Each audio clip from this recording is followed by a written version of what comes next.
নারায়ণগঞ্জের রূপগঞ্জে বিভিন্ন মাদকদ্রব্য সহ এক মাদক কারবারিকে গ্রেফতার করেছে র্যাব। এই সময় র্যাবের উপস্থিতি টের পেয়ে পালিয়ে যায় আরও দুই মাদক কারবারি।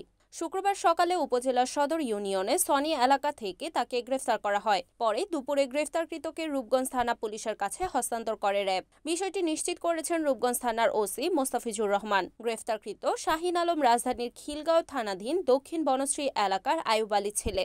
ওসি মোস্তাফিজুর রহমান জানান, গোপন সংবাদের ভিত্তিতে সকালে র্যাব ১ সিপিসি ৩ পূর্বাচল ক্যাম্পের একটি অভিযানিক দল সনি এলাকায় অভিযান চালায়। এ সময় সনি এলাকার কিশোর রাজবংশীর বাড়ির সামনে থেকে ১৬ পিস ইয়াবা, একটি ক্লোরাম ফেনিকল সাদা ড্রপারের ভেতর অল্প পরিমাণ ক্রিস্টাল মেথ ও ৭০০ গ্রাম গাঁজা সহ মাদক কারবারি শাহিন আলমকে গ্রেফতার করে।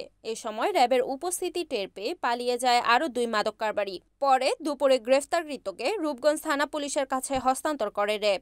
এ ঘটনায় রূপগঞ্জ থানায় মাদকদ্রব্য নিয়ন্ত্রণ আইনে মামলা দায়ের করা হয়েছে। Report Enamul Haque, NAN TV, Narayanganj.